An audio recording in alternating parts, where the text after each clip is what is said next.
This is Bloomberg Surveillance with Tom Keene and Paul Sweeney. I'm sorry, it's a boom economy, and that's what we're adjusting to. Neither party seems to want to take on deficits at all. With Lisa Mateo on markets. Stocks are coming off of another record high. And Michael Barr with news. Tensions between the U.S. and China have heated up even more. The best in economics, finance, investment, and international relations. This is Bloomberg Surveillance on Bloomberg Radio. Good Tuesday morning from the Bloomberg Interactive Broker Studio in New York City to our worldwide audience. We're also streaming live on YouTube, so you can head over to youtube.com, search Bloomberg Podcast, and that's where you'll find us. Tom Keene off today. David Gura sitting back. Man, a professional broadcaster. Classing up the joint a little bit. We appreciate David hanging out with us for the next couple hours. Lisa Mateo as well with our business flashes and all the news and all that good stuff here. Coming up, we're going to talk to Michael Purves. He's the founder and CEO of Tallbacken Capital Advisors. Get his thoughts on these markets. Ross Mayfield, investment strategist at Baird. He's also going to join us on these markets. And we're going to talk a little real estate here, residential real estate. Lisa Sturdivant, chief economist at Bright MLS. What's happening in the real estate market, the residential real estate market? I mean, we've got the 30-year mortgage still 6.5%, close to 7% here. So if you own a home and are thinking of moving, what's the incentive if you're sitting on a 3 or 4% mortgage to go out and buy a new home at 6 or 7%? Doesn't seem to be making sense. That's a problem for the real estate business. So we'll get all into that over the next couple of hours. And then I believe at 9 o'clock, it's Matt Miller, Shonali Bassett going to be joining me. Not for the us. next 3 That's hours. the most important part. Exactly. So Matt Miller apparently going to be making a presence here. So we got a lot going on this morning. We'll stay on top of these markets. A little bit of green on this screen here. Let's go to Lisa Mateo. Get a Bloomberg business flash, Lisa. You got it. And right now, futures pointing to modest gains. This is after yesterday's weak showing on Wall Street. Right now, NASDAQ futures up about 0.4%, 87 points. Dow futures up 0.2%, 111 points. S&P futures up 0.3%, or 20 points. We have the 2-year yield at 4.23%. That's little changed. And the yield on the 10-year, 4.52%. That's little changed as well. Keep in mind the bond market closes at 2 p.m. Wall Street time today. Meanwhile, markets in Germany, Italy, Switzerland, among those closed for New Year's Eve. Shortened sessions in London and Paris. Japanese markets closed through January 6th. Over to currencies. We have the Bloomberg Dollar Spot Index. That is little changed. We have Japanese yen, little changed. Euro, same there. And the British pound, little changed as well. Bitcoin up more than 2% at around 94,000. Speaking of that, shares of MicroStrategy. That's the tech company borrowed heavily to invest in Bitcoin. They're up about 3.5% after sinking more than 8% on Monday. Then you have Tesla shares rebounding after a 3-day sell-off, up more than 1.5%. Tesla actually expected to release fourth quarter full-year deliveries and production figures this week. Checking in with other members of the Mag 7. Why not? Amazon up more than 0.5%. Apple up 0.3%. Then you have NVIDIA, Microsoft, Alphabet, and Meta up 0.5%. That is your Bloomberg Business Flash. Paul and David. All right, Lisa Mateo, thank you so much. We appreciate that. David Purves David Gura sitting in for Tom Keene. See, Tom goes away sitting in a cafe in Paris with a beverage of his choice. I hope so. Maybe a cigar. That might be happening, and just kind of watching, taking it all in. But he'll be back at some point, so I'm told. All right. We're here in our Bloomberg Interactive Broker Studio. We're streaming live on YouTube as well. Michael Purves joins us. He's the CEO and founder at Tallbacken Capital Advisors. Hey, Michael, it's been a heck of a year for risk-on investors, particularly on the equity side of the ledger, people making 20-plus returns here. How do you think about the beginning of 2025? I mean, some of your clients might be getting a little used to this 20%+ returns. What do you say about 2025? Well, look, it's hard to be too bearish, given that the economy is strong, will probably stay strong, earnings will probably be pretty good, and we have the Fed doing some sort of easing into a very low unemployment rate and at a sort of a resilient GDP. That's sort of textbook. Yeah, you need to be allocated into risk assets such as equities. But it comes with a lot of caveats here. And I think certainly the ability for a three-peat of double-digit gains across the major indices is going to be very challenging for a couple of reasons. One of which is that look, if you look at a long-term chart of the S&P 500 over the last 10 years, you'll see it. So this is a technical comment here, but I think it's important is that we're right at the top of that sort of channel. You can't really do this on radio, but if you pull up a chart, and I can send it to you after the show, but it's a great chart. We are at the top end of that channel. Usually that sets up some choppy or weak behavior, at least in the coming months there. And of course, we're at the top of that channel at a very expensive valuation here. And then the third factor here, that why I think there's going to be choppiness for the next few months here, is that we have a U.S. political risk premium that needs to be priced. And what I'm talking about is we just simply don't know where the art of the deal is going to take us here, right? We just don't know. Markets like certainty, but the art of the deals is predicated on sort of a lack of predictability from the commander in chief here. So that will have to be ultimately priced. So I think, you'd like to expect a lot of, we must own U.S. equities because the U.S. is about best house on the block. We've got the Mag 7 earnings machines and all that usual stuff. But I think it's the allocation into the U.S., I should say incremental allocation into the U.S. in January and February may be a little less robust than might otherwise be the case, because we just need to see what Trump is going to lay out for us, and what the are things like tariffs that are aggressive, what the counter response is. There's a lot of unknown unknowns and known unknowns here to consider, and that really needs to be priced by equities there. So I think some valuation reset is likely to happen in the next few months. Michael, great to talk to you. We'll allow the technical comment here on this New Year's Eve day, but let me ask you just about the amount of volatility that we're seeing and likely to see. It's something that I always turn to you for, just insight into volatility, and sort of what are you looking for here as we wait for that pricing of the political risk and all of this to unfold here in 2025? Well, you had a huge spike in volatilities with the FOMC in December. And then after that jolt, you saw the VIX really collapse. And you also saw the MOVE index, which is the VIX for the Treasury curve, sort of collapse to basically the lowest level since the Fed started hiking there.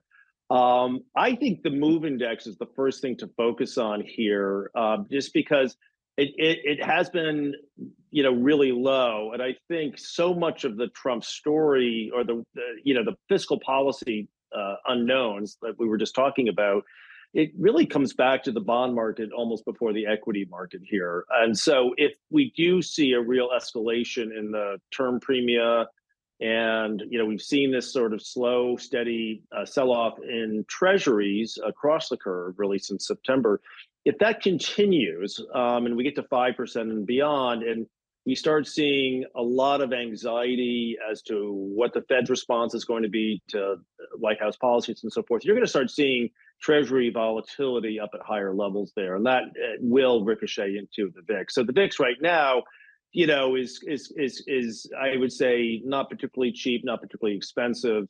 It's not like, oh my God, it's like the markets are wildly complacent here.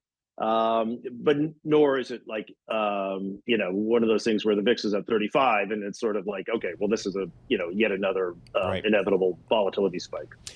Mike, what do you expect this Federal Reserve to do, over the coming months here? I mean, I think the market's kind of priced in maybe a couple of rates cuts next year. Is that kind of in line with what you're thinking? Yeah, I mean, look, the Fed, I thought, did something that was awkward but good in the December meeting. I've been on the view that we are in the middle of a shift to a higher nominal GDP condition. I didn't understand why they had to do 50 in September. To me, if they did 2 cuts this year, that would have been plenty. And I think the Fed is sort of, when you go through what the economic projections were sort of telling us out of that December meeting, the most important thing I think is that they meaningfully raised their real rate Fed fund forecast over the next 3 years and in the long run without changing their GDP or employment forecasts. And so I think what they're sort of saying is that the economy can actually accommodate higher real interest rates. And we've certainly seen many economic expansions over the last 40 years that had much higher real interest rates than we have had now. And so I think, they've been going through this mental exercise of, are we normalizing to 2019 type of real interest rate environment, or something perhaps before the 2008 financial crisis? And I think it's more the latter here. And I think that's what's happening, just because there's so many structural forces that are pushing upward support on growth and inflation. Michael, thanks so much for joining us. Always appreciate chatting with you. Michael Purves, he's the CEO, and he's the founder of Tallbacken Capital Advisors. Again, futures slightly higher today. The S&P up about 0.4%, with our news in New York City. Here's Michael Barr. Thank you very much, Paul, David, and Lisa. The U.S. Treasury Department was hacked earlier this month by a Chinese state-sponsored actor through a third-party software service provider. According to a letter the agency sent to Congress, the Treasury Department described the intrusion as a major cybersecurity incident. It is said the hacker gained access through software provider Beyond Trust to a key used by the vendor to secure a cloud-based service. More details about the funeral plans for former President Jimmy Carter, who died Sunday at age 100. He will lie in repose at the State House in Atlanta, then at the Carter Center, where people can pay their respects. Karen Ryan worked with Jimmy and Rosalind Carter as their senior advisor. We're sad, but we're, one thing about him is he didn't like any of the adulation. He would be like, okay, we'll get back to work. He will later lie in state at the U.S. Capitol from January 7th to the 9th. A team from the NTSB is joining South Korean investigators at the scene of one of the worst aviation disasters in history. Aviation analyst John Nance doesn't expect quick answers about the commercial jet crash Sunday that killed 179 people on board. As a matter of fact, I wouldn't be surprised to see a final report take a year. By the same token, we will know very rapidly what some of the major factors were. Analyst John Nance spoke to ABC. The U.S. and people around the world will celebrate New Year's Day. There's, of course, the ball drop in New York City. And in Atlanta, large crowds are expected for the peach drop. Global news 24 hours a day and whenever you want it with Bloomberg News Now. I'm Michael Barr, and this is Bloomberg. Paul, David, Lisa. Michael Barr, thank you so much. We appreciate that. The peach drop. Everything in Atlanta is peach. Yes. It goes to my Coke. It goes to my question of every single street, avenue, boulevard, lane is Peachtree. Peachtree Avenue, Peachtree Boulevard, and it's northeast, true. it's southeast. I stayed at a hotel on exactly. Peachtree Drive. Exactly. So the days before Google Maps, half the time when I was going to meetings, the taxi guy would drop me off at the wrong Peachtree. Oh, you said Peachtree Avenue southeast. I thought it was northeast. I'm like, really? There's the same thing? So anyway, there you go. Got the peach drop. You gonna go to the ball drop here? No. Take this subway in from it's Brooklyn. Going to rain, right? I mean, I think it's going to be a mess. But, yeah, it's going to be a mess. No, I've never done it, nor do I have any desire to do it. But I'll stay up late. I'll watch it unfold. I'll be in bed by 9:30. Okay. But I did the ball drop 1986. You did? My first year in the city. We kind of meandered down. It was about like 45th Street. It's Back close when you enough. could do 46th Street. Yeah. And I'm not sure you can do that anymore. No. I think it's all Was it highly memorable? regulated. Was it worth it? It was like, done it, seen it, bucket list, check it off, and I don't need to do it again. It was kind of one of those things. I will live vicariously through you having done it. You go back in the day when we worked Christmas Eve, New Year's Eve till like 8 o'clock. So you were up anyways. Our deal team, we were doing an IPO. We went to dinner. I can't think of the steakhouse right across the street from Pain, whatever. And then we literally just kind of like wandered down. Figured you should do it. Yeah, 52nd Street down to 45th Street, and we saw it. So there you go. But it'll be like Lisa's telling me like 1 million people or some craziness. So no, thank you. I'm going to walk to Penn Station today to try to get home today. I'll try to avoid Times Square.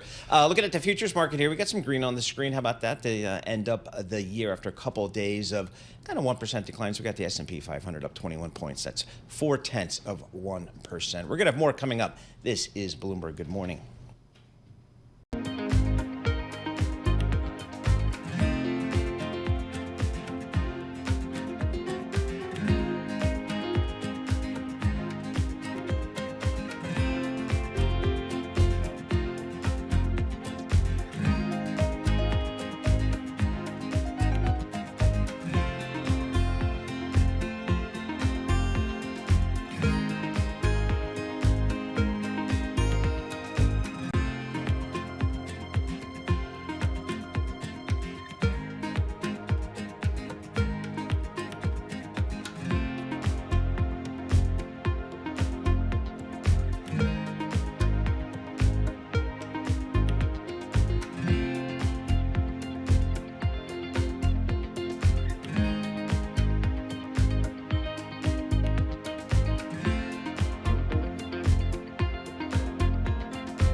markets, headlines, and breaking news 24 hours a day on Bloomberg Radio, Bloomberg Television, and the Bloomberg Business app. This is a Bloomberg Business Flash.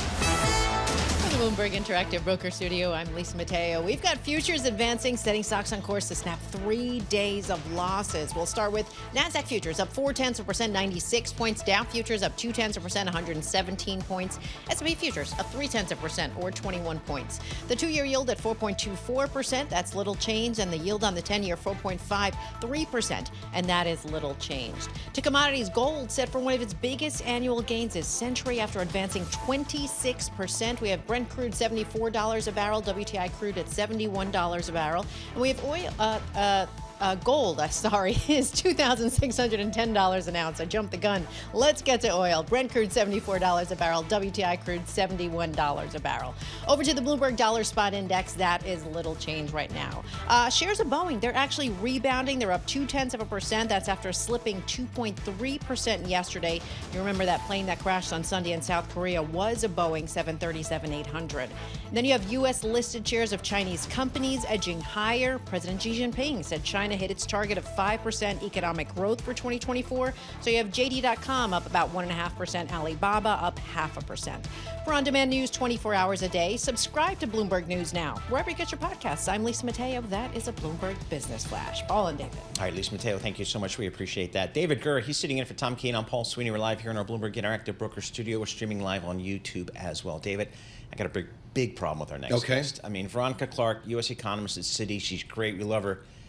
Challenging undergraduate. Yes, well, I remember last she was here, we were discussing the prospects of a Bill Belichick hire at UNC, and lo, it happened. Exactly. Hours later. Hours later, she knew something. Veronica Clark joins us here, the pride of the University of North Carolina, Chapel Hill. Veronica, what's the theme you guys are going out with to your clients for 2025 from an economics perspective? Yeah. Thanks for having me. Happy New Year. I think our theme is that, we are still relatively out of consensus, maybe very out of consensus. I think the Fed and the markets are maybe a bit complacent here on the weakness that we're seeing in the labor market. I think it's been a couple months of data and people have been convinced that this is a healthy labor market that's stabilizing, and we really don't see that. So I do think that this is setting up for a more dovish Fed than expected next year. I'd love for you to talk about what I think you characterize as a logical inconsistency in what we've heard from the Fed chair in his recent comments. This assertion that policy rates are restrictive, but it's still appropriate to keep them at current levels over most of next year. Expound upon that, if you would, just sort of what he's saying that's sort of flummoxing, I think, a lot of people who are paying close attention to what the Fed chair in particular is saying. Yeah, it really goes back to that complacency on the labor market data. Chair Powell is not really expecting to see much further weakness in the labor market. If we go back to the forecast from a couple weeks ago, the median unemployment rate forecast for the end of next year is at 4.3%. That's essentially where we are now. So they're not expecting to see any more weakness in the labor market, but yet rates are still restrictive. Why wouldn't we see that further weakening in labor demand, especially if it is intended, of course, to soften demand and bring inflation down?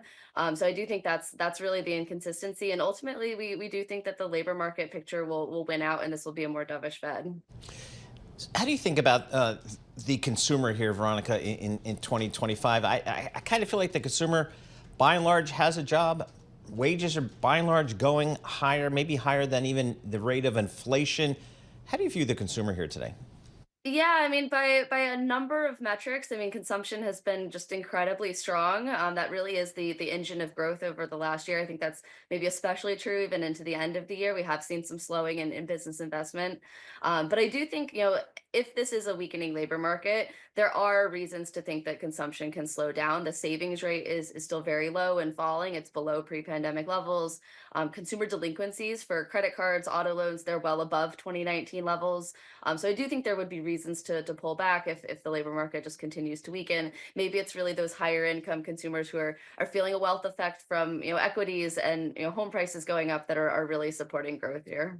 We were talking to Michael Purves just a few minutes ago about political risk and what we're going to have to wait and see happens in 2025 when it comes to tariffs policy or immigration policy, what kind of bombast from the campaign trail may come to pass in terms of policy.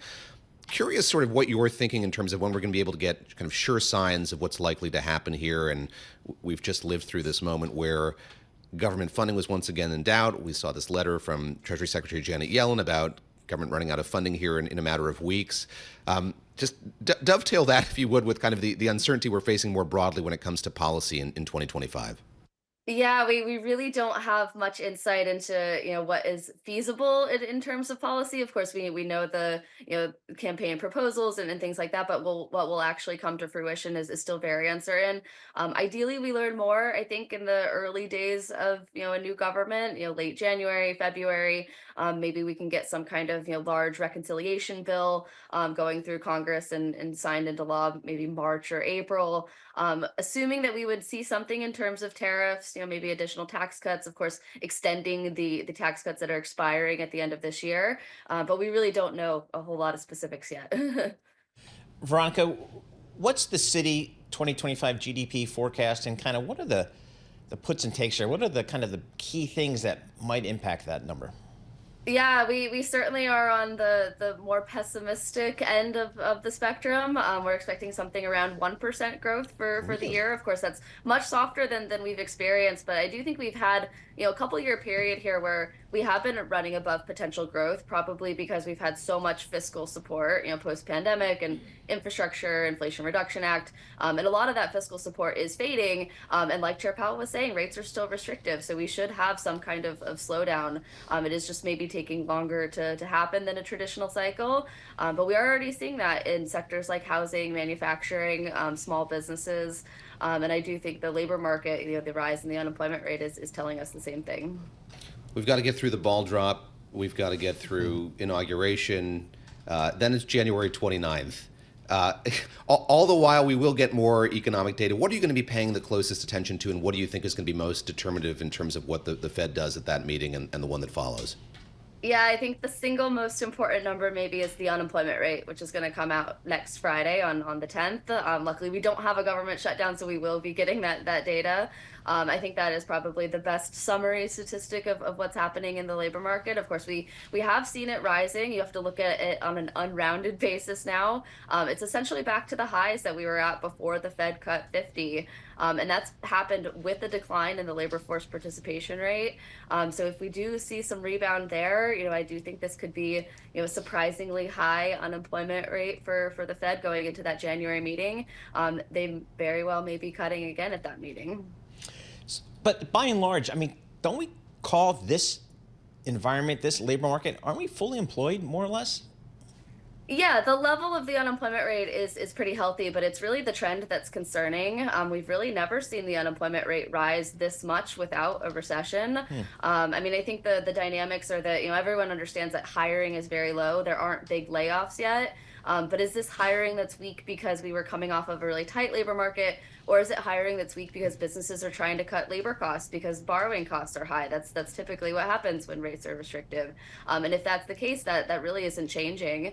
And you might just be getting to that last stage, which is layoffs. So. All right, Veronica, thank you so much for joining us. Happy Veronica New Year. Clark. Yep, absolutely. U.S. economist with Citi. Again, a little bit more of a conservative outlook, I think, on the economy relative out of to consensus. Yes, out of consensus. I'm just kind of looking at some of their data here, and I think a little bit below the street in terms of growth and so on. But I wonder how the Fed views that. If 4.2, 4.3, 4.1 unemployment rate, I mean, as far back as I can remember, that is fully employed. Yes. I mean, I don't know. I mean, sort of getting that message from Fed Chair Powell, and they're still exuding a good deal of confidence there, despite the fact that we had that dissent at the last meeting, and certainly that dismal market reaction to that decidedly hawkish Fed when they gathered last time. So just will be fascinating to see as we push ahead to, again, the end of January, sort of what we hear from Chair Powell and his colleagues, other policymakers at the Fed. How I look at the health of the labor market is the Sweeney offspring. Yes. Are they employed? Fully yes, employed? They're fully there you employed. Go, 100%. Thank you. So I feel like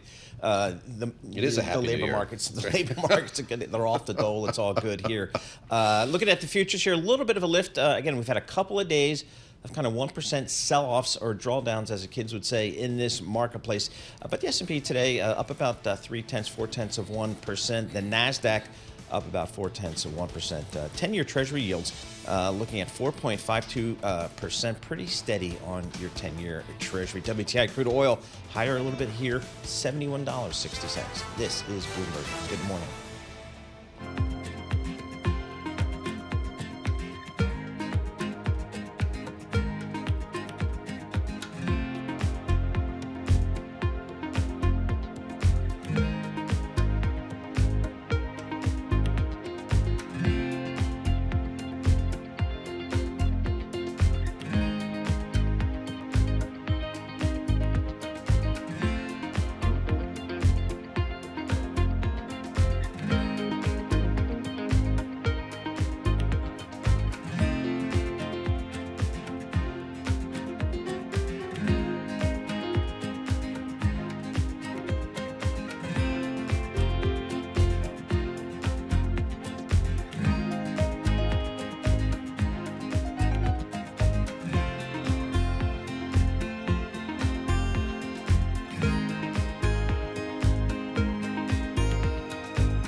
Markets, headlines, and breaking news 24 hours a day on Bloomberg Radio, Bloomberg Television, and the Bloomberg Business app. This is a Bloomberg Business Flash.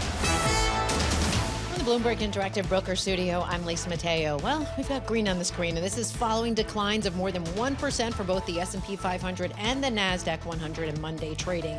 So let's get to NASDAQ futures up 0.4%, 96 points. Dow futures up 0.2%, 127 points. S&P futures up 0.3%, or 22 points. The two-year yield at 4.24%. That's little changed, and the yield on the 10-year 4.52%, and that is little change. The Bloomberg Dollar Spot Index, that's up about 0.1%.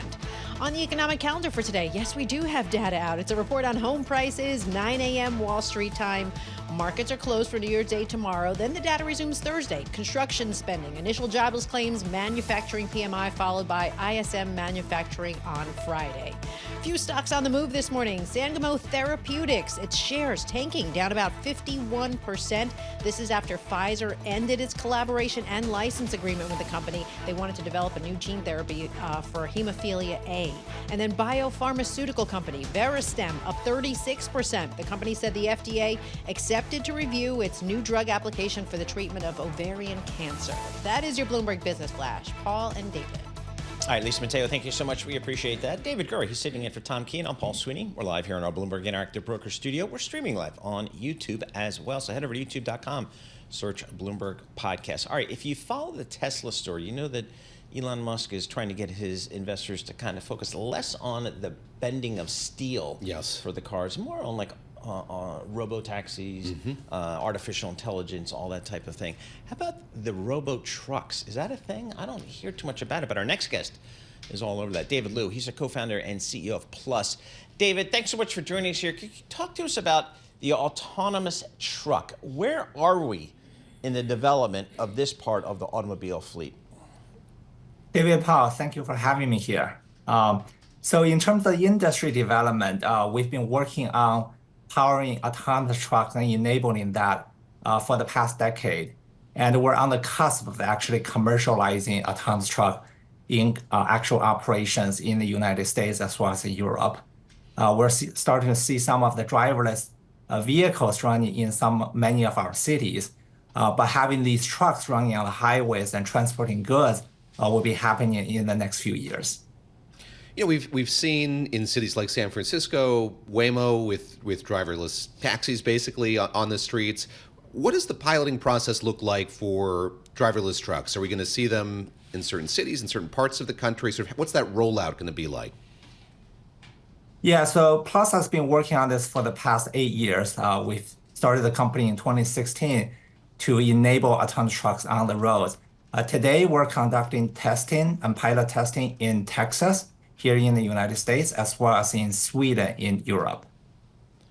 Who are some of your partners here as you look to develop this? Somebody's got to actually make the truck. Yeah, so this year, 2024, has been a banner year for Plus. We've announced a few partnerships, global partnership with 3 of the global truck manufacturers. One is Volkswagen's Traton Group. They are one of the largest truck manufacturers in the world, including the Scania brand, the MAN brand in Germany, as well as international brand in the US. We also announced a partnership with Hyundai's Commercial Group, as well as Iveco. These are 3 of the largest global truck OEMs in the world. And we know there are about 5 to 6 large truck OEMs that are powering all of the trucks on the roads here today in the US as well as in Europe. And we have 3 of the top global manufacturers that are having us being the technology provider for them. David, speak to the skeptics in the audience who wonder why we need to have autonomous trucks, why there's a need for these to be on the road. Just explain sort of what benefits they offer and sort of how it stands to sort of reshape transportation logistics in the United States and in Europe as well. Yeah, so transportation is one of the most important and largest industry in the US. 70% of the goods we use and consume every day are transported by trucks. And we also have a pretty severe driver shortage for the industry. By ATS statistics, we have about 80,000 driver shortage in the U.S. So to be able to supply that much transportation capacity as well as making trucking a safer occupation, automation is the technology to make that happen. And we've been working on this for the past decade, and the industry has actually been working on this for the past few decades. And we're finally getting the technology ready to actually be able to help the industry to provide safer and more efficient transportation. David, what powers these autonomous trucks? Internal combustion engines, electric vehicle? What's the powertrain here? Yeah, so we support both the traditional ICE internal combustion engine vehicles as well as the new EV vehicles, EV trucks. In terms of the trucks that we can help make them autonomous, we're actually powertrain agnostic. Majority of the trucks running on the roads today are ICE powered, but we're start to see a slow transition moving over to electric trucks over time. I wonder if you could just talk a bit about the computing power that's required here. You've been at this for a while, and maybe you could just talk about some of the challenges that you faced and sort of where we are in the evolution of this technology, sort of what the first big hurdle was and sort of how close we are, you think, to this being something that's very normal, very regular for those of us on the roads. Yeah, so we have seen a tremendous improvement on computing power over the past few decades, past 20 years. When I studied engineering, when I was in school, this was a dream, right? But the computing power wasn't there to be able to do all the processing that's required for the AI technology to be actually being used. We can run some of these algorithms in data centers, but not on trucks. But over the last 10 years, especially with the improvement on computing power, we're seeing this new AI revolution that's happening. And the computing power that can reside in vehicles today can rival that of a large computer server just 10 years ago. So we're able to run these very sophisticated AI models in the vehicle to be able to process all the information, all the data stream that are coming in from cameras, radars, lidars, and that's the reason we're able to run these vehicles safer than an average human driver. David, in terms of developing and deploying this autonomous driving technology, do you expect any change, either better or worse, from this new administration coming in January? Yeah, so right now, many of the states or most of the states are very supportive running autonomous driving operations, including Texas, and most of the Sunbelt states are very supportive of that. But we do hope that the incoming administration will be providing even more of a regulation kind of support to be able to provide the federal level regulation support. That would be very helpful to actually accelerate the development of autonomous trucks on the roads. We're talking with David Liu, the CEO and co-founder of Plus. And David, I'm curious, when we talk about regulation here, who are the regulators with whom you're interfacing? I imagine that there are many, so maybe just not transportation, but other government agencies as well. Who are the principal regulators? And I'm curious, as you've been through this evolution, this build, sort of how much they're talking to one another, how much they have kind of a holistic grasp on the way your technology works. Yeah, so we interact with both the federal level administrators as well as state level. So both the Department of Transportation as well as some of the other agencies, including FMCSA, that are the regulators for our industry. And we work with both of them on different levels. And with the new administration, we're hoping that on the federal level, we'll have a consistent regulatory support for this type of new technology. David, I'm thinking of some of the big trucking companies. I'll just say like Amazon, because I see the Amazon trucks everywhere now. They're all over every city, USA. What do the Amazons of the world say about something like this? Amazon is actually one of our customer and partners that we've been working with them for over the last few years. And they're very supportive and very visionary in terms of looking at utilizing technology to help make the road safer and more efficient. Today, we're helping them to convert many of their existing trucks to be equipped with technology to be driving safer and make it easier for drivers to operate in. And in the future, as I see, in the coming years, we hopefully will be able to provide them more transportation capacity, some of them with automated trucks. David, thanks so much for joining us. David Liu, co-founder and CEO of Plus, doing on the autonomous trucks. And having worked in the covering the transportation industry on Wall Street, covering a lot of the trucking companies, it's for as long as I've been covering them, for 40 years, they've always had a driver shortage. Interesting. I mean, that's not a new phenomenon. The turnover is almost 100% every single year. It's a tough life. Yeah. And it's really a challenge for the industry, particularly when the economy is good and jobs are plentiful. Then it's tough to get the truckers out there. So maybe this is a solution. They've been talking about it for a long time. With our news in New York City, here's Michael Barr. Thank you very much, Paul, David, Lisa. Let's get the celebration started. 2025 has arrived in parts of New Zealand already. Here in the U.S., tight security is planned for New Year's celebrations. With 1 million people ready to ring in 2025 in Times Square, the New York Police Department is positioning to keep them safe. Police are mindful of the Christmas market attack in Germany.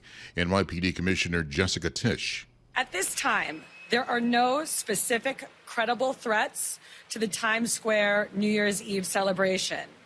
However, we have been operating in a heightened threat environment since October 7th, and we remain vigilant. Commissioner Tisch says that includes thousands of officers, bomb-sniffing dogs, and drones in Times Square. The Biden administration is blaming China for a major security breach targeting the U.S. Treasury Department. The department says it learned earlier this month the hackers gained access to employee workstations and unclassified documents. January 9th will be a national day of mourning for late U.S. President Jimmy Carter. Carter died on Sunday at age 100. An 8-day period of mourning begins tomorrow, which includes a state funeral in Georgia. President Carter's remains will lie in repose at the Carter Presidential Center. Karen Ryan of the Carter Center worked with the former president and Rosalind Carter for more than 30 years as their senior advisor. President Carter would say that he wanted to be remembered for never going to war, never dropping a bomb, and for standing up for human rights. Carter's remains will then be flown to D.C. to lie in state at the U.S. Capitol and end with a national memorial service in Washington. President-elect Donald Trump is throwing his support behind House Speaker Mike Johnson in his fight to keep the gavel. Johnson has been facing pushback from the far right for weeks. Global news 24 hours a day and whenever you want it with the Bloomberg News Now. I'm Michael Barr, and this is Bloomberg. Paul, David, Lisa. Michael Barr, thank you so much. We appreciate it. All right, we got the S&P 500 up 25%. You know who benefits?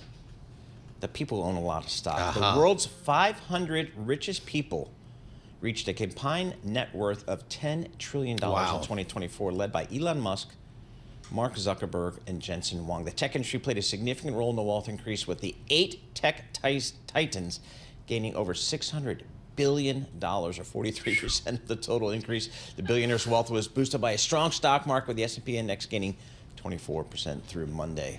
How about that? The photo complimenting this on the terminal, one of Elon Musk and President-elect Trump next to one another. So one has to think that they're playing their cards. They're playing their cards right. This is likely to continue here into 2025. With a T. Yes, trillion. So I mean, folks, with the terminal in front of you, RICH Go, Rich Go. One of our more fun functions. It just shows you kind of the wealthy. It's probably the best, most accurate calculation of personal wealth for some of the richest people out there in the marketplace. Rich Go. And what I like to do is kind of see like who had a good year, and you can see change year to date. Elon Musk up $213 billion. With a B. Yep. So good for him. The rich get richer. This is Bloomberg.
Markets, headlines, and breaking news 24 hours a day on Bloomberg Radio, Bloomberg Television, and the Bloomberg Business app. This is a Bloomberg Business Flash.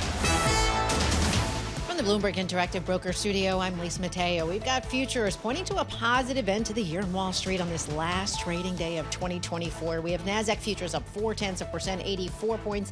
Dow futures up 0.2%, 111 points. S&P futures up 0.3%, or 20 points. The two-year yield, 4.23%. That's down 1 basis point. The yield on the 10-year, 4.52%, and that is little change. To commodities, we have Brent crude at $74 a barrel, WTI crude $71 a barrel, and spot gold $2,611 an ounce. The Bloomberg Dollar Spot Index right now is little changed.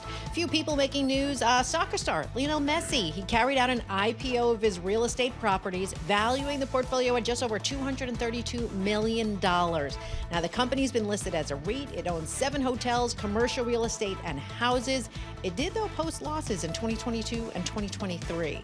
And here's a new work trend. Business Insider is saying burnt out workers, well, they're opting for something called a micro-retirement.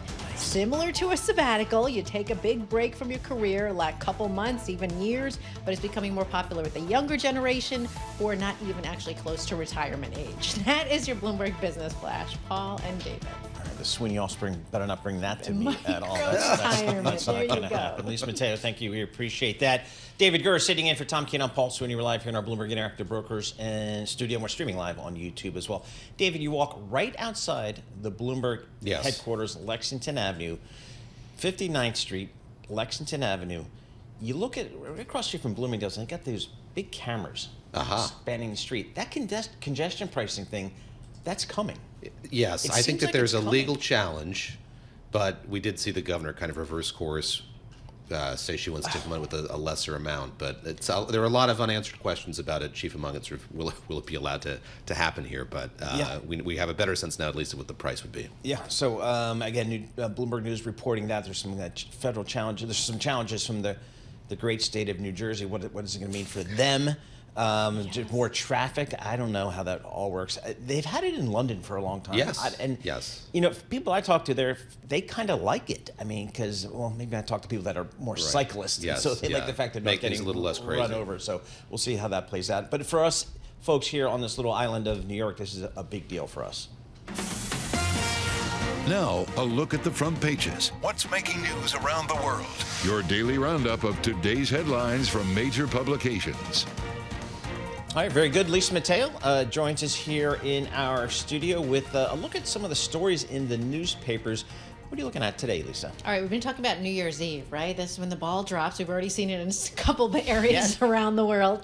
But fireworks might not be the only thing lighting up the sky. NOAA is saying that this geomagnetic storm could make the northern lights visible across the northern part of the country today. So you could get a double bonus. And then the storm could also make the lights visible again after sundown on New Year's Day.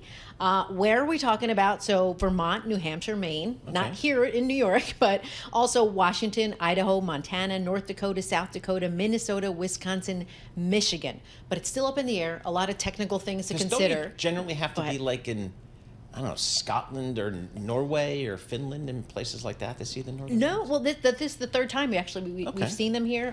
In May, also in October. Wow. So we've seen them around. My brother-in-law saw them in Maine a few months back, and he said it was wild. It's just very disorienting and an incredibly beautiful sight. But yeah, I think my sense was always you had to go to Scandinavia or something. Correct. But if one's in bed by 9:30 at the latest, is that a problem? Yeah, you can't. Well, maybe New Year's Day. There's another shot New Year's Day on sundown. So if you're up for that, I'll be up for that. All right, because some of us are working Thursday and Friday. What else you got? Yes. Okay. Investors actually pulled a record amount of actively managed stock funds this year. There was a shift in cheaper index trading investments. So you probably know more about this than I, but this is from data from EPFR. Outflows from stock picking mutual funds reach a record amount, $450 billion. Now, when you compare that to last year's previous high, it was $413 billion. So they're saying that passive investing ETFs starting to affect the market for active mutual funds. So what's the problem? They say that traditional stock picking funds, actually they have relatively high fees. And so that's like the issue with it. And then their performance lags behind the Wall Street indices that have like the big tech stocks. That's all the talk now. now. So older investors who like them, they're starting to cash out. And then you have the younger savers who are turning to the cheaper passive strategies like an index ETF. So that's exactly I mean, what's it's been one of the most amazing phenomena in my 40 years on Wall Street has been the growth of ETFs. Yes. And it is I grew up, my number one client was Fidelity. My number two client was T. Rowe Price. My number three client was Capital Funds. I mean, these big mutual fund complexes, because that's where all the money was. Yeah. But now these ETF wrappers, as Eric Balchunas Yes, from Bloomberg you've Intelligence got the lingo down. has been telling us for 10 years, 15 years, it's just a much better wrapper to manage these funds. And you're right, it's a decades-long phenomenon, but this last year in particular seems to have seen such incredible growth. If I'm the folks at Fidelity or T. Rowe Price, I don't know what I do, because I think the funds they're just leaving. Now, as Eric Balchunas points out, they're doing okay because the value of their assets have remained relatively high because the stock market's been going up, up, up, up. So even though you've had withdrawals out of the mutual funds, the total assets under management is still great. Interesting. So they're still making money. But and it's funny you point that because the Financial Times article says, look at BlackRock. You know, they offer ETFs and things like that. And great. I think it's great for investors. Lowers the cost, it makes it more transparent, and so we'll see. All right. You've heard about, Party City, Big Lots filing for bankruptcy, right? Yes. So now the former CEO of Modell's, Mitch Modell, says he wants to buy them. Okay. So actually, Modell's filed for bankruptcy 4 years ago. I was going to say, I don't see many Modells around the city anymore. No. That was a pandemic, I think, casualty. Yes, correct. We had him in Jersey too, gone. But he does tell the New York Post he wants to raise $1 billion to kind of give them this financial lifeline. He wants to put his sons, Matthew and Maxwell, in charge as co-presidents. They're actually 23 and 22 years old. He's already lined up some executives, and he wants to save jobs. That's what he's saying, because combined they have about 33,000 workers. So that's why he wants to do that. He wants to get rid of the bulky furniture and Big Lots that they're known for. Party City, he actually wants them to sell footwear and sports gear in addition to the party stuff. So this is what he was saying, but I don't know if it's too late, because we were talking about, the deal that Big Lots struck with Gordon Brothers.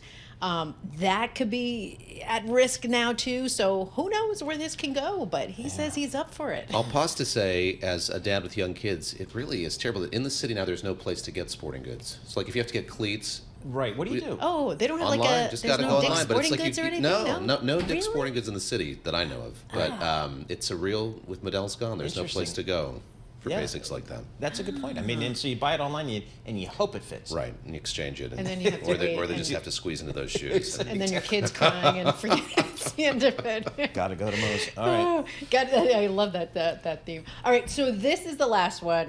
This stood out to me because if you can't afford the $10,000 or Hermes Birkin bag, Walmart has an option for you, okay? It's a dupe. It's less than $100. It's $78. Everybody's talking about it all over social media. It's called the Walmart Birkins, or some people call it Workins or Walmays.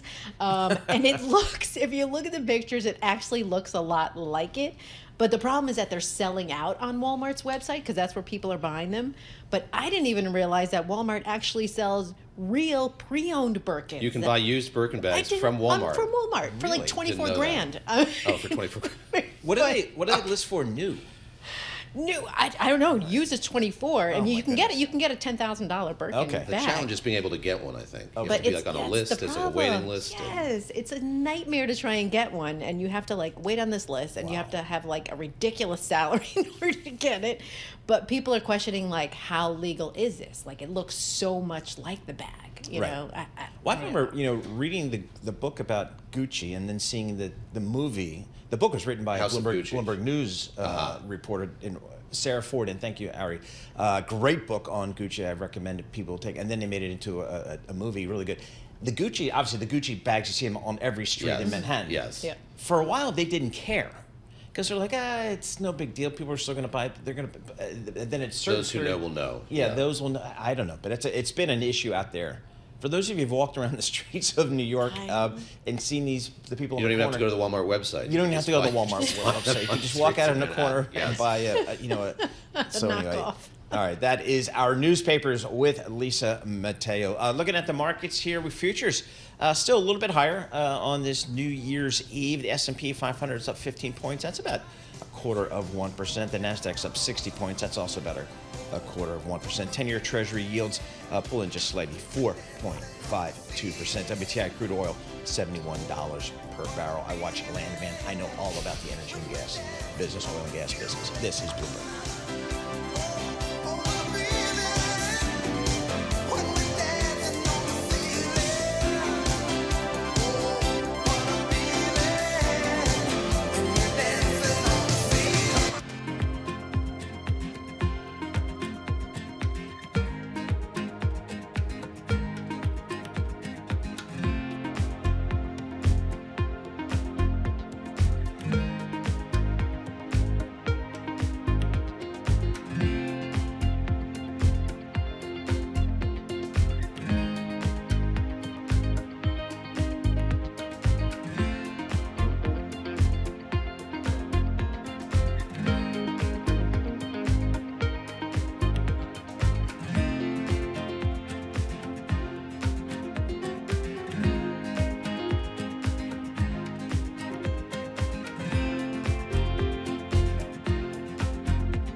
This is Bloomberg Surveillance with Tom Keene and Paul Sweeney. What do you say to people scared stiff in cash? We've got an administration, presumably, that will be pro-business, lower taxes. With Lisa Mateo on markets. AI affecting demand for cloud computing. And Michael Barr with news. U.S. Secretary of State discussed the conflict in Gaza. The best in economics, finance, investment, and international relations. This is Bloomberg Surveillance on Bloomberg Radio. All right, coming up in this hour, we're going to check in with Lisa Sturdivant. She's the chief economist at Bright MLS. Discuss the outlook for real estate in 2025 and how the Fed can impact the residential real estate market. Jeff Crumpelman, chief investment strategist and head of equities at Mariner Wealth Advisors, discuss his outlook for 2025 and whether he remains bullish on these markets. Mark Weatherford, he is VP Policy and Standards at Gretel, talks about his recommendations for cybersecurity for the incoming Trump administration. He's got some thoughts there. People say cybersecurity, that is a theme for 2025 across these markets. Right now, let's go to Lisa Mateo and get a Bloomberg business flash. Yeah, we've got futures pointing to modest gains. This is after yesterday's weak showing on Wall Street. We have NASDAQ futures up 0.2%, 47 points. Dow futures up 0.1%, 73 points. S&P futures up 0.2%, or 13 points. We have the 2-year yield at 4.23%. That's down 1 basis point. The yield on the 10-year 4.52%, and that's down 1 basis point. Keep in mind, bond market closes 2 p.m. Wall Street time today. Meanwhile, markets in Germany, Italy, Switzerland, they're among those closed for New Year's Eve. Shortened sessions in London and Paris, and Japanese markets, they are closed through January 6th. Over to the Bloomberg Dollar Spot Index right now. Through January 6th? January 6th, what? That is correct. Yes, they really celebrate that New Year. Guess. The Bloomberg Dollar Spot Index, up 0.1%, is actually on course for its best year since 2015. I have to point out Bitcoin up more than 2% at just over 94,000. And then shares of MicroStrategy, that's a tech company borrowed heavily to invest in Bitcoin. Their shares up 4% after sinking more than 8% yesterday. And Tesla shares also rebounding after a 3-day sell-off. They're up nearly 1%.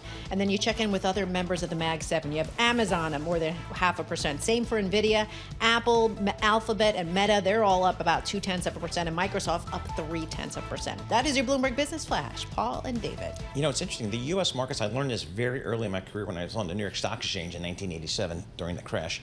They don't like to be closed more than 3 days. That's kind of them. They want price discovery, no more than a 3-day lag. I remember this well from just the beginning of the pandemic when I was down there at NBC at the time. I went down there day after day after day, and there was that anxiety about, is it going to be closed? How long is it going to be closed? And the effort that management went through to keep it open as long as they could before the true picture of things came into focus. So for Japan to be closed for the 6th, that's really interesting how they think about markets and how we think about them in terms of liquidity and price discovery and valuation. So interesting story there. David Gura sitting in for Tom Keene. I'm Paul Sweeney. We're live here in our Bloomberg Interactive Broker Studio. We're streaming live on YouTube as well. So go over to youtube.com, search Bloomberg Podcast, and that's where you will find us. Ross Mayfield joins us here, investment strategist at Baird. Ross, what are you telling your clients? What's your 2025 letter to your clients? What's it saying about positioning for the new year?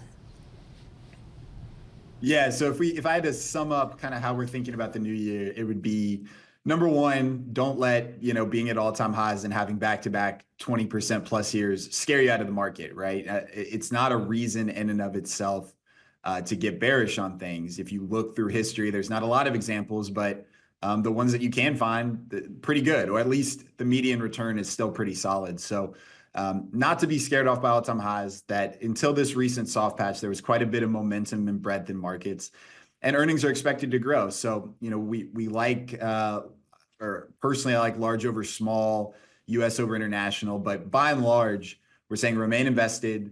Don't be scared out of the market just because we've had a nice couple of years here. Is this a story then, Ross, of continuity? Is there any part of you and your planning that says, let's take a pause here, given the gains that we've seen that Paul has described so ably here over the last few minutes? Take a pause. There's so much uncertainty, particularly when it comes to policy and regulation. Maybe take a breath, or is the next chapter fundamentally the same as the one we've been through as you see it? It's a different chapter, but part of the same story, which is the bull market that started in October 2022. If it were to end tomorrow, it would be historically short and historically weak by the last 100 years of bull markets. There will be different drivers, a new administration, different policy levers. Certainly, we saw post-election different winners than we'd seen for the first half of this bull market. But I think that while you might expect some chop, in the first quarter of next year, right? We have sentiment at highs, valuation stretched. There's a transition that will take place that's often kind of messy or noisy. It's not in and of itself to us a reason to get out of the market or be uninvested. And in fact, I would say that any pullbacks on that sort of, frothy sentiment or policy headlines is very much viable because the fundamental picture remains strong. And even if you need to temper your expectations, for another 20% plus gain, we think it's still very, very good time to be invested. And we're still in the middle innings of a bull market here. Ross, you mentioned earnings here. If I've got a Fed that's probably only going to be cutting a couple of times in 2025, it just feels like the market really needs earnings to come through. How confident do you feel in what appears to be a double-digit consensus estimate growth for earnings in 25? Yeah, well, first, I would say I think you're absolutely right. It's tough to see much valuation expansion from here, especially if the Fed goes at kind of a slower and shallower pace. So you do want to see the earnings kind of pick up the slack, and that's typically what you'd see in the middle to later innings of a bull market, right? The early part is all about valuation expansion and animal spirits and people getting back into the market after some crisis. And now you really need to see the fundamentals of the companies back that up. I would say I have confidence that earnings will grow.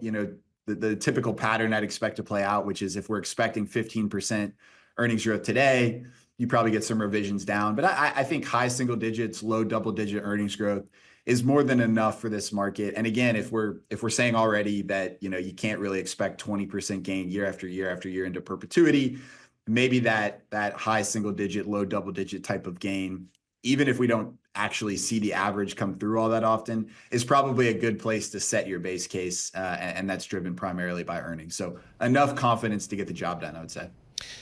I'm thinking back on the year that was, maybe the last 2 years that were. AI is such a huge story. We've seen that kind of buoy a number of these big companies. You mentioned you like big over small. Are you happy with the degree to which this market has broadened out, or is there still more room for that to happen? Are you content with the fact that we still have seen so many of these gains kind of consolidated among these just handful of companies?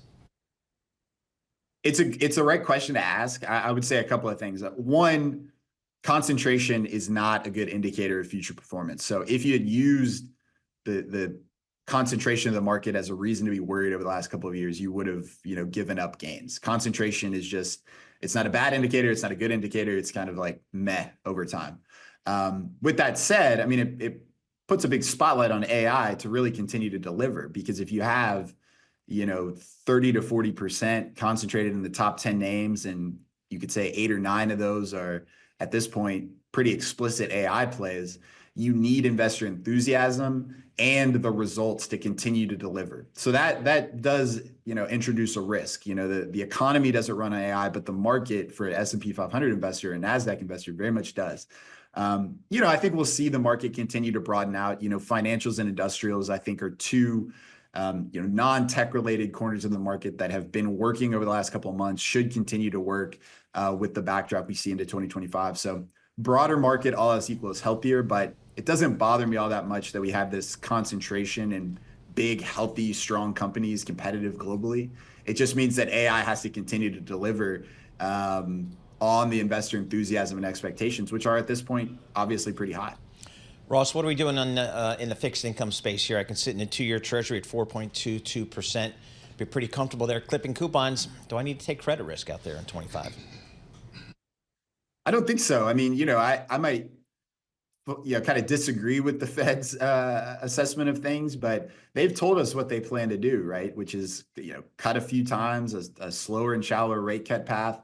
Credit spreads are extremely tight here, looking very richly valued. So, most of our clients, and this is just quite frankly what we see, is very comfortable in money markets or short-term treasuries, CDs, taking very little risk and getting still a yield today that they weren't able to get for a decade, prior to the rate hike cycle that we saw in 2022. So I don't think that, there's a lot of need to take too much credit risk. There's spots that we like, but by and large, I think most of our clients are content to sit in something very safe.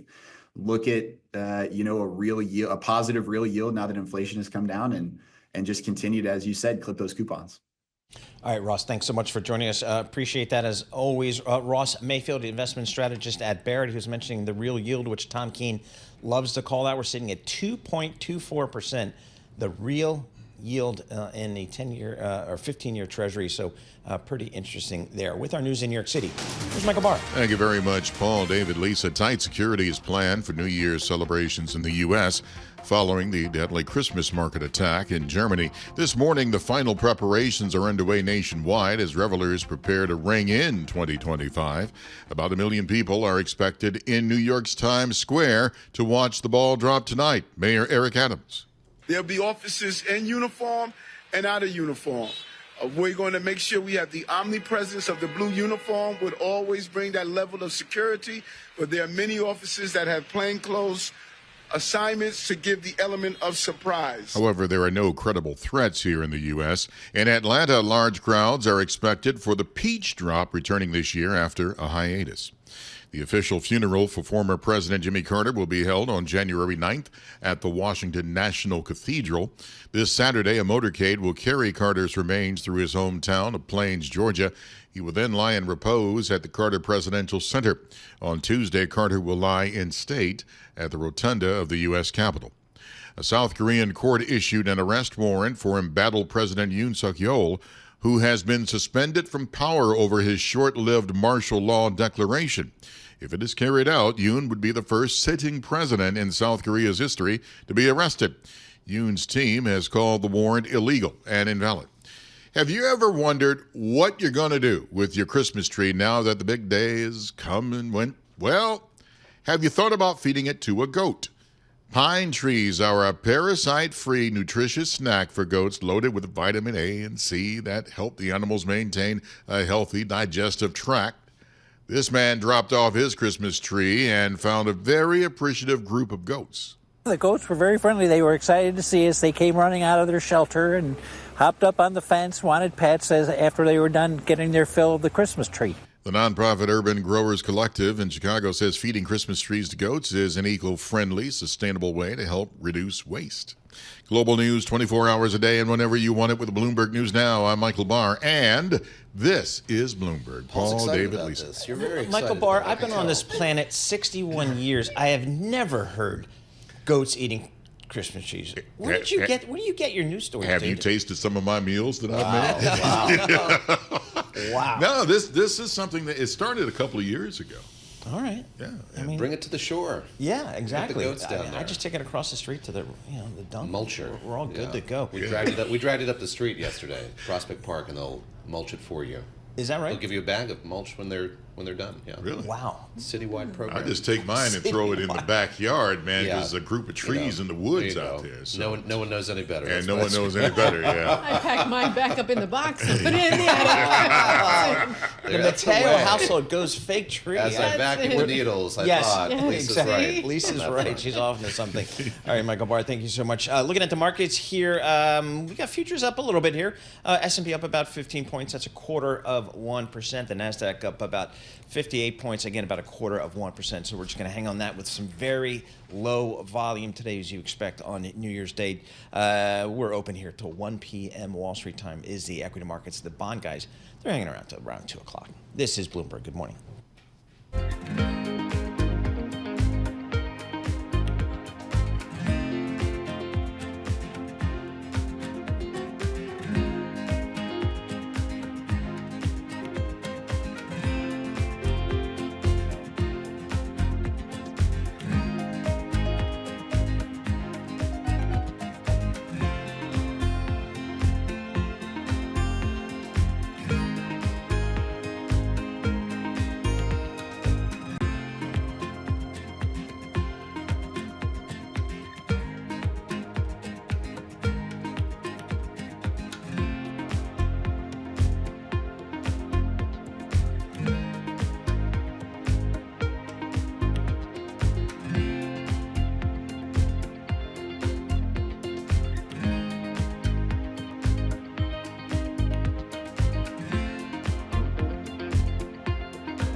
Markets, headlines, and breaking news 24 hours a day on Bloomberg Radio, Bloomberg Television, and the Bloomberg Business app. This is a Bloomberg Business Flash.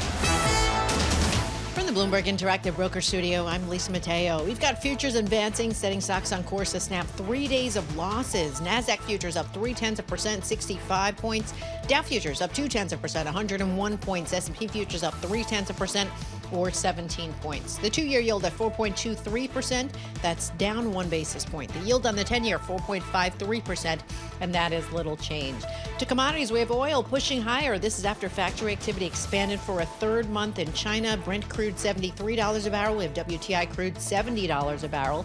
And gold set for one of its biggest annual gains this century after advancing 26%. We'll check in with spot gold at $2,606 an ounce.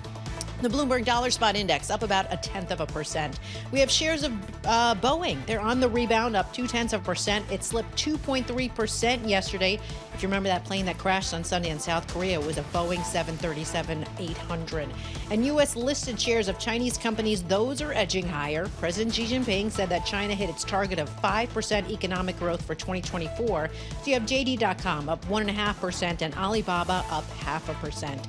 For on-demand news 24 hours a day, subscribe to Bloomberg News Now, wherever you get your podcasts. I'm Lisa Mateo. That is a Bloomberg Business Flash. Paul and David.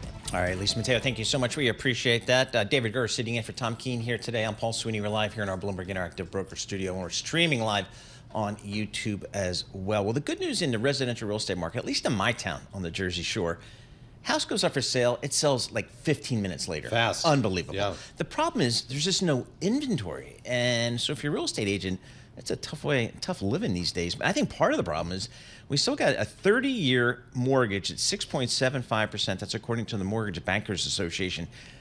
That's really high relative to most people like Alex Steele, who's sitting on 2.75%. She's never leaving Brooklyn, ever.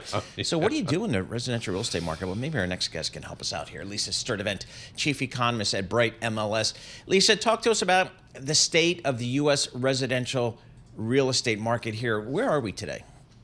Yeah, I think you really hit it on the head that with that gap between mortgage rates that current homeowners possess, given what they could get on the market right now, it makes it really hard for homeowners to list their home for sale, giving up that super low mortgage rate. And that's continued to keep inventory really low. I will say, though, I think there is a little bit of light at the end of this tunnel. We're starting to see listing activity increase. We're starting to see some families who may not want to give up that really great mortgage rate are doing so because, frankly, life happens, family changes, financial changes, and we will see more people listing their home in 2025. What accounts for that? I wonder sort of what history tells us about how people get acclimated to rates being what they're at. I guess it's a bit of consumer psychology here, but what is it that's going to change that trajectory as you see it?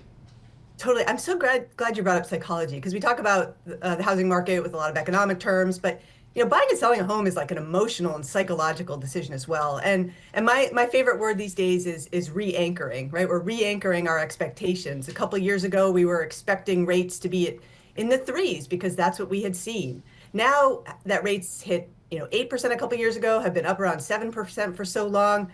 If you see a mortgage rate in the mid sixes, you think that's pretty good. And so with those re-anchored expectations, more buyers and sellers are going to be out there in the market.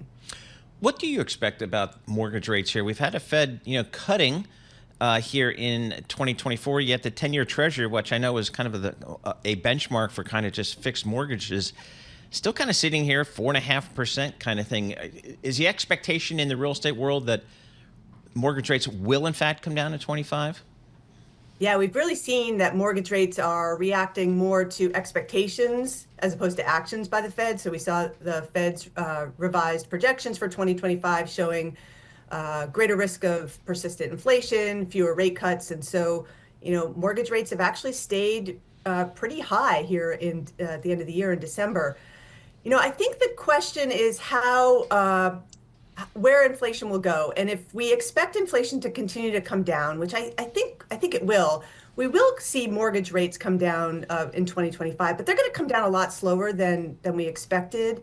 And I also think they're going to remain, we're not going to see rates below 6% in 2025 and maybe not even in 2026. I wanted to ask just about the part of the country that you pay the closest attention to. So this is kind of the mid-Atlantic, and what trends are you seeing there that we might be able to extrapolate to other parts of the country? Is there something sort of unique about the housing market where you are, or is it something that kind of indicates where the broader U.S. housing market may be headed?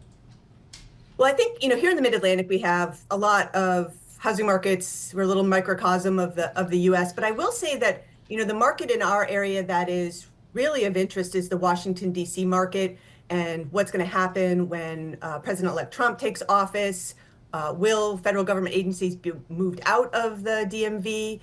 Will more federal workers be called back into the office, which we're already seeing in the private sector and other governments? And how will that affect the housing market? So when we look at back to the office and when we look at what might happen with federal agencies, the DC market really is on the precipice of maybe really having a very uncertain housing market here in the year to come.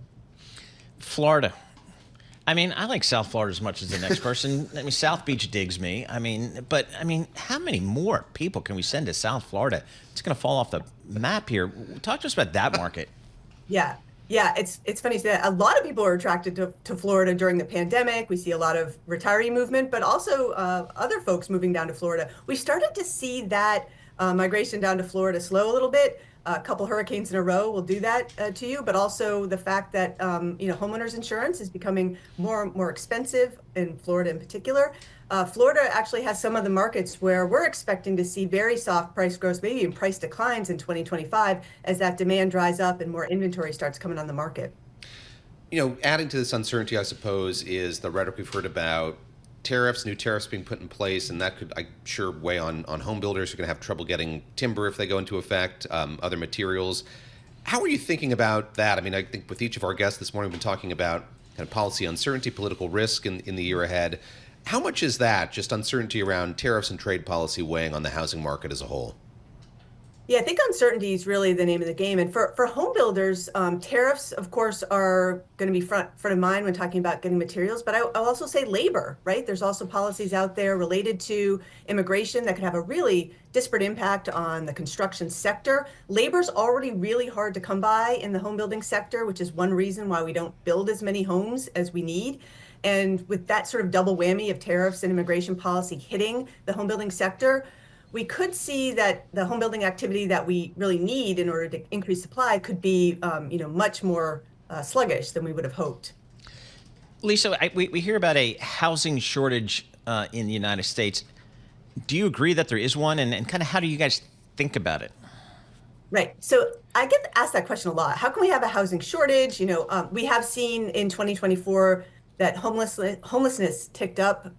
However, that's not really what we're talking about when we talk about the housing shortage. I think about the housing shortage as if we had enough housing, let's say on the for sale side, then we would see home prices rising at about the same rates as incomes, right? You would see that sort of parallel increase. But we've been seeing home prices rising much more quickly as demand has outstripped supply. So there's a structural shortage of housing that has been in the market for a couple of decades. It's going to take some time to work that out. Demographics is going to fix some of the structural shortage as we move into the next decade and the baby boomers move out of certain housing stock. But it is this idea of how much housing would we need so that a first-time home buyer could get into the market in the same way they could a generation ago. Lisa, thanks so much for joining us. Really appreciate it. Lisa Sturdivant, she is the chief economist at Bright MLS. And what I hear about is affordability. The affordability has been, at some of the lowest levels ever, in the sense that housing prices are higher, yet mortgage rates are higher.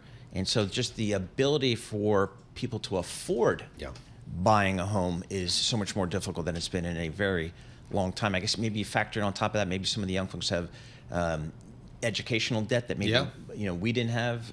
So just that home affordability issue is kind of what I hear and about. And it's the story with rent as well. I mean, here in New York, at least, that's still a huge issue. Just the amount of money folks are paying, young people in particular, for places here in the city. Yep. Yet they still come. They're still here. Yeah. There's no availability for apartments here. People are just kind of coming in it. We had a little blip during the pandemic, but right back as we always knew it would. You can't keep a good city down. We've proven that time and time again here. S&P futures here about an hour and 5 minutes before the open. We're up about 0.2% on a light trading day. This is Bloomberg Morning.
Markets, headlines, and breaking news 24 hours a day on Bloomberg Radio, Bloomberg Television, and the Bloomberg Business app. This is a Bloomberg Business Flash. From the Bloomberg Interactive Broker Studio, I'm Lisa Mateo. We've got green on the screen this morning, and that's a nice change of pace following declines of more than 1% for both the S&P 500 and the NASDAQ 100 yesterday. We'll start with NASDAQ futures up 0.2%, 57 points. Dow futures up 0.2%, 86 points. S&P futures up 0.2% or 15 points. The 2-year yield at 4.22%, down 1 basis point. The yield on the 10-year, 4.52%, and that's down 1 basis point. The Bloomberg Dollar Spot Index up about 0.1%. On the economic calendar for today, report on home prices. That's at about a half hour from now. Markets close for New Year's Day tomorrow. Then the data picks up on Thursday. We have construction spending, initial jobless claims, and manufacturing PMI, and that's all followed by ISM manufacturing on Friday. few stocks on the move this morning. Sangamo Therapeutics, its shares tanking down 54%. This is after Pfizer ended its collaboration license agreement with the company to develop a new gene therapy for hemophilia A. Then you have biopharmaceutical company Veristem up 32%. The company said the FDA had accepted to review its new drug application for the treatment of ovarian cancer. That is your Bloomberg Business Flash. Paul and David. Hi, Lisa Mateo. Thank you so much. We appreciate that. David Gura sitting in for Tom Keene. I'm Paul Sweeney. We're live here in our Bloomberg Interactive Broker Studio, streaming live on YouTube as well. Jeff Krumpelman joins us. He's the Chief Investment Strategist and Head of Equities for Mariner Wealth Advisors. All right, Jeff, what do I do in 2025? You did well for me in 23. 24, you did okay. What do we do here in 2025? So, kind of our slogan or motto is hold your ground. And what we mean by that is not just, sit there, but if you have enjoyed, 2 consecutive years of 20% plus gains and your normal long-term strategic target is 60% for equities, you've got a 60%, 40% kind of portfolio, that's taken you well above that. Please trim back to normal would be, point number one. Stay there. We don't see a meltdown of any sort, even after these strong gains. But we're more middle of the pack this year as opposed to being quite bullish in 23 and 24. More average historical gains, but the other idea that, I've kind of brought up is we're going to see some clear air turbulence in 2025. More volatility. And I think you want to strap in a little bit. It's not going to be a smooth ride to 6,600, which is our base case target. Talk a bit more about, as you hold your ground, how you're going to be looking for signs of what's to come, particularly on the policy side of things. When do you think we're going to get some clarity on that, and how determinative do you think that's going to be in terms of what this market's going to do in 2025? Yeah, and I like the way you kind of phrase the question because, the Walt Whitman said, be curious, not judgmental. It's premature to be positioning for the uncertainty in policy and what may kind of occur. And I do think that, folks are speculating as to whether or not tariffs are going to be employed broadly as a negotiating tactic, what have you. I think that we take our cues not from speculation about what that policy may be. We'll be watching it, but the impact will be expressed in things like trend in inflation, trend in earnings, trend in interest rates. And that's going to be what we are monitoring throughout, how the data, the metrics, trend through the year. And those policy initiatives, if they do occur, when they occur, will be expressed in those items. So that's how we're kind of monitoring the situation. Jeff, you had to be really exposed to technology in 23 and 24, I would argue, since the great financial crisis. But that's been the leader. Do you expect technology to be the leader in this market in 2025? Well, when we look at the earnings growth expectations for all sectors, the nice thing about 2025 is they're positive across the board. They're most positive in technology, consumer discretionary. Healthcare is a kind of a contrarian sector. We're looking for 20% earnings growth in that area, financials, industrial. So we've got some broad strength in terms of earnings contributions next year. Sure, technology will continue to be part of that. And we have healthy exposure there. We're equal to slightly overweight the sector. I think we're more selective in the position size and what we own in that group than we have been in prior years, where the mega cap stocks just continued to soar. So we'll be a little more selective in technology, but certainly AI, cloud data center, and the need for labor productivity software solutions, that ain't going away. So yeah, we want to be there. I'm going to jump in here. I know Paul would ask the question if I didn't, and that's about valuation and how concerned you are about where valuations are and where that fits in on your screen of risks here for 2025.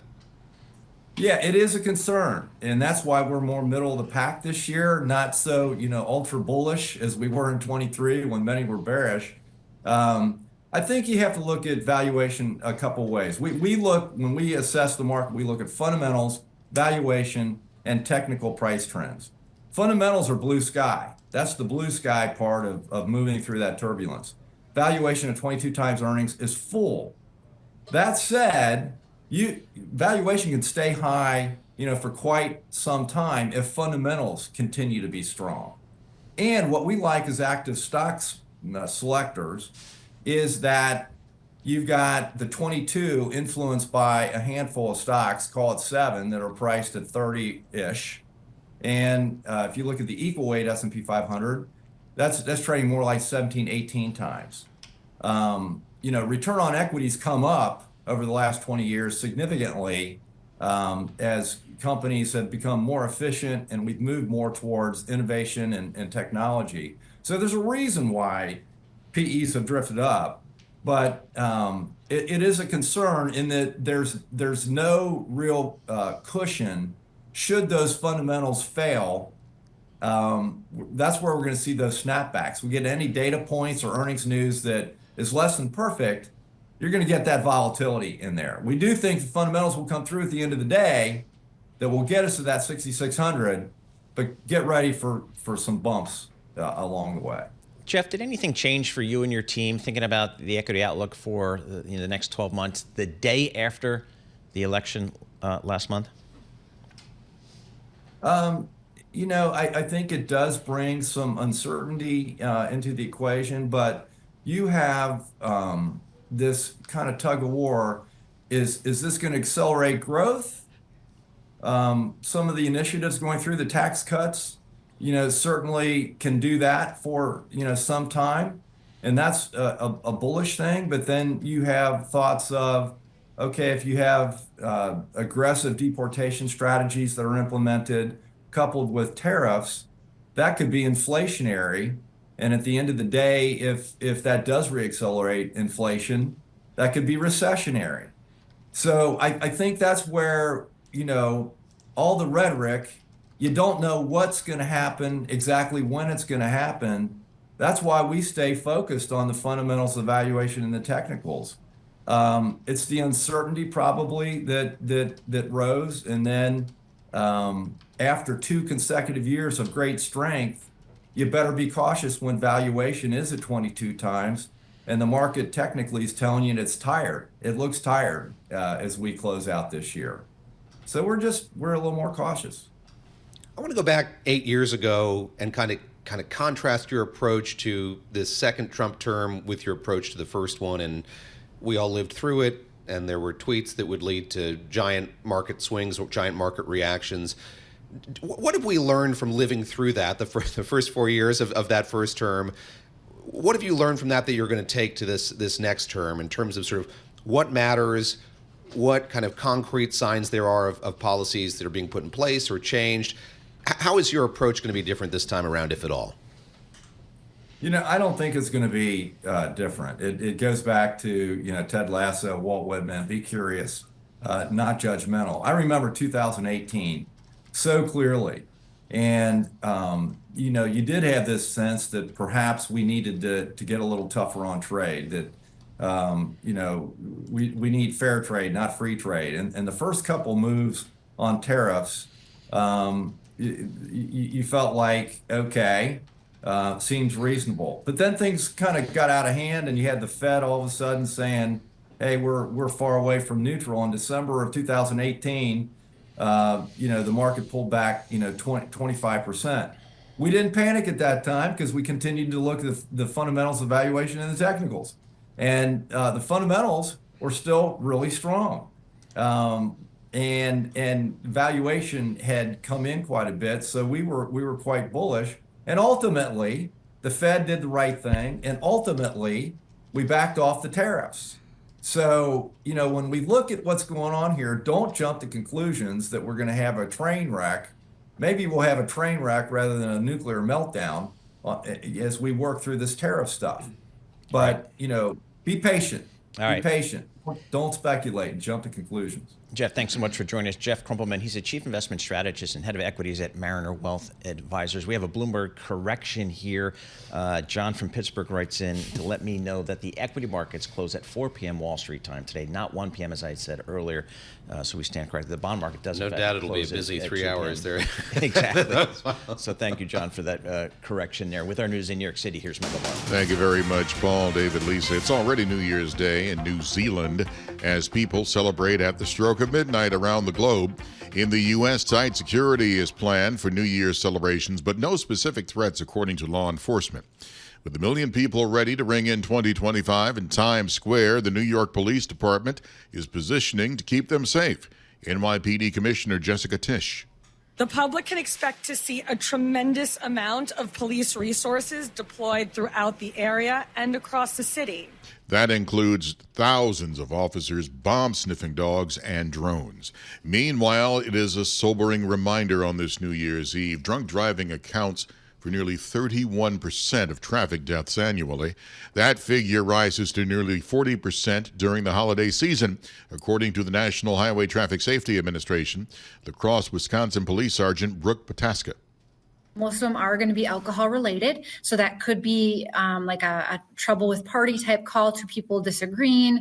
It could be, there could be some fights that way. Also OWIs, people driving while intoxicated, or crashes. Sergeant Brooke Pataska also says slippery road conditions and drunk drivers also leads to more crashes.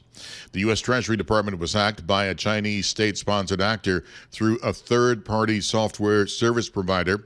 That's according to a letter the agency sent to Congress yesterday. Bloomberg's Kriti Gupta has more on China's reaction. The Chinese embassy over in Washington already kind of being very outspoken about this, saying, quote, smear attacks against China without any factual basis. The U.S. needs to stop using cybersecurity to smear and slander China and stop spreading all kinds of disinformation about the so-called Chinese hacking threats. Bloomberg's Kriti Gupta.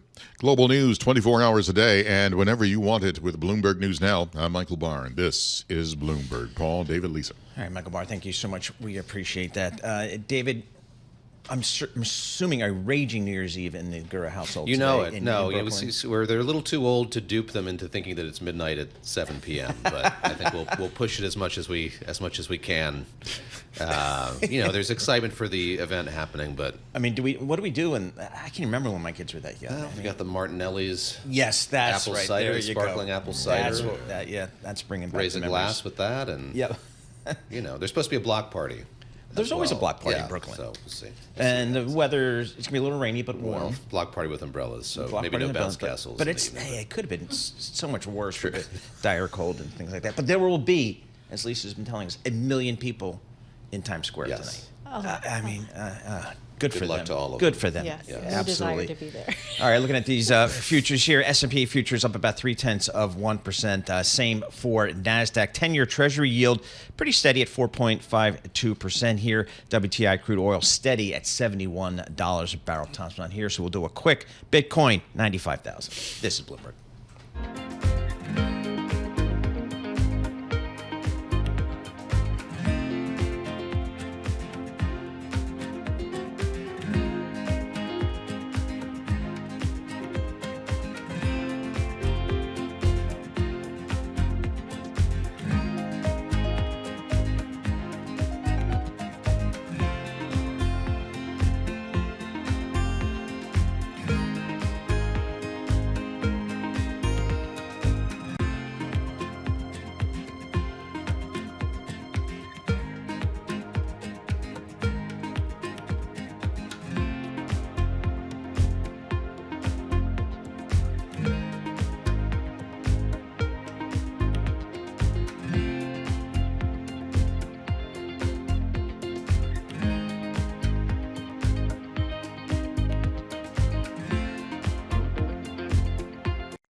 Markets, headlines, and breaking news 24 hours a day on Bloomberg Radio, Bloomberg Television, and the Bloomberg Business app. This is a Bloomberg Business Flash. From the Bloomberg Interactive Broker Studio, I'm Lisa Mateo. We've got futures pointing to a positive end to the year on Wall Street, setting stocks on course to build on this year's Wall Street rally. Let's start with NASDAQ futures up 0.3%, 65 points. Dow futures up 0.2%, 91 points. S&P futures up 0.2% or 17 points. We have the 2-year yield at 4.23%. That's down 1 basis point. And the yield on the 10-year, 4.53%. And that is little change. To commodities, Brent crude $73 a barrel. WTI crude $70 a barrel. We have spot gold higher at $2,612 an ounce. And the Bloomberg Dollar Spot Index on course for its best year since 2015. Right now, it's up about 0.1%. Few people making news at soccer star Lionel Messi. He carried out an IPO of his real estate properties, and that values the portfolio at just over $232 million. Now, the company has been listed as a REIT. It owns 7 hotels, commercial real estate, and houses. And Dunkin', getting some star power. Starting today, you can get an iced coffee inspired by singer Sabrina Carpenter's hit song, Espresso. And if that's not enough for you, a $5 meal deal. Different sandwiches plus a coffee. $5, not too bad. That is your Bloomberg Business Flash. Paul and David. Sabrina Carpenter fan? I guess not, Don't know Paul. Paul doesn't know. I'll be doing the Google thing. I'll be doing the We're Google going to thing. have to play the song. Hey, I mean, not for nothing, folks, but Bitcoin is up 4% today at 95,600. So for Tom Keene and for Matt Miller out there, I'm calling that out for those folks. Lisa Mateo, thank you so much. We appreciate that. David Gura sitting in for Tom Keene. We appreciate that. I'm Paul Sweeney, live here in our Bloomberg Interactive Broker Studio, streaming live on YouTube as well. All right, one of the themes in the marketplace for the last 2 years has been AI. The theme, exactly. And Alex Steele and I were up at a Boston Consulting Group offsite in Boston probably a year ago, and the consultants there were saying, when our clients ask us, how do we deploy AI in our business, they always say, no, before we get to there, we want you to commit to however you decide to deploy AI in your business, you do it responsibly. Interesting. Ethically. Yeah. We need that buy-off at the board level, at the C-suite level, before we're even talking about applications, because that's how powerful, potentially, AI can be for a lot of businesses. And I think our next guest thinks about that as well. Mark Weatherford, he is a vice president of policy and standards. The firm is Gretel. Mark, is it too soon to talk about regulating the deployment of AI across businesses? How do you guys think about that? No, in fact, I think we're at this really interesting and unusual confluence of events with AI growing and changing almost weekly, and then the new administration coming in that wants to undo, slow down, and even stop regulation. So, but because of the risks, I think, to business and maybe society more broadly, we are definitely going to see regulation around AI. And what that regulation looks like, I think, is going to be the big question. And, because of the appointment, David Sachs and Krishnan, these guys are both entrepreneurs who have worked under the burden of regulation, and they're going to be in the White House. So I expect that they will try to moderate the legislature as much as possible. But at the same time, the risks of uncontrolled AI demand some kind of guardrails. And, legislators are going to do what they do best, and that's legislate. Well, let's talk about those guardrails and where they're being built. So it's been happening at the federal level, I know, been happening at the state level. Then you got a lot of companies who say, look, we can do it ourselves. We have smart people working for us. We're keen to think through the potential philosophical implications of what this might mean, what disasters might be born of this.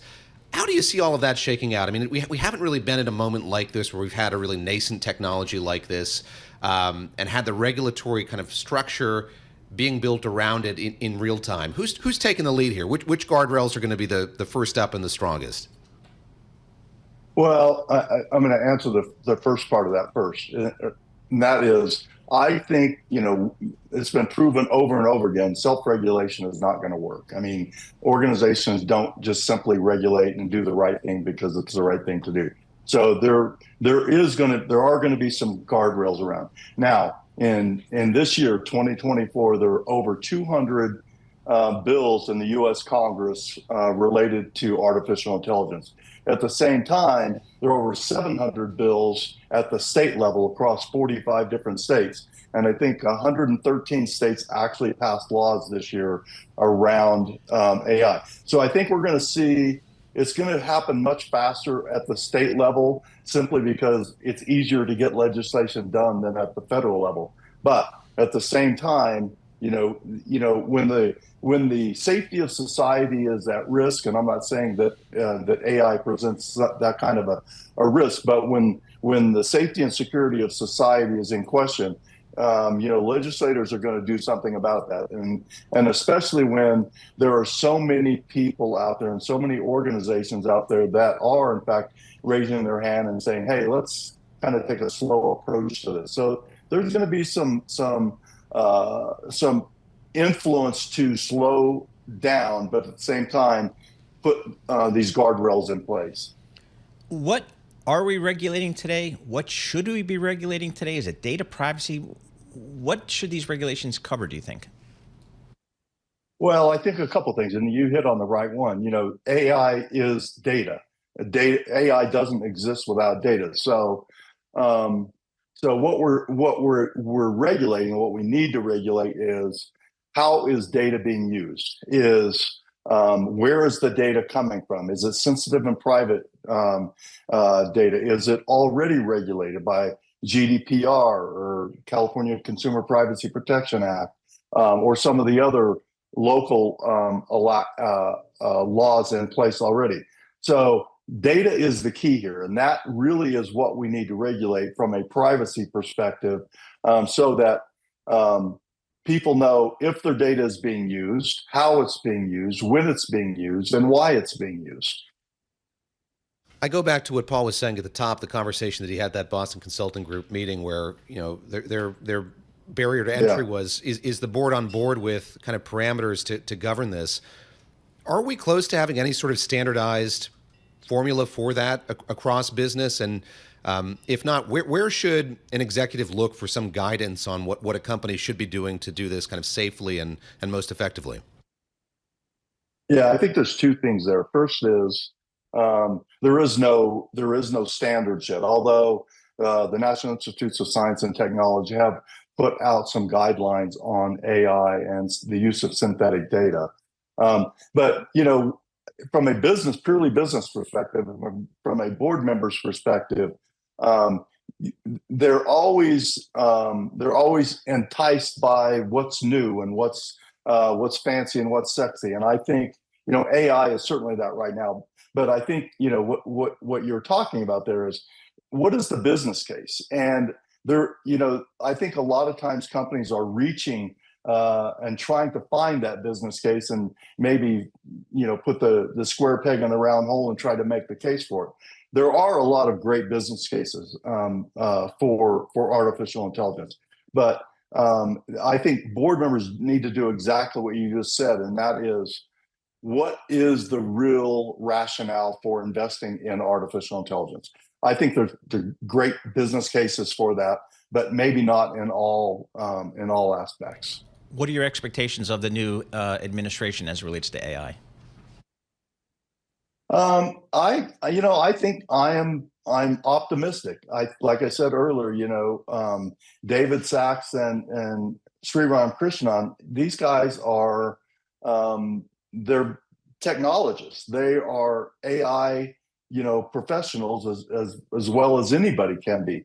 So, and I think far too often political appointments are made to influential people, to friends, or people who donated or helped the campaign regardless of their experience.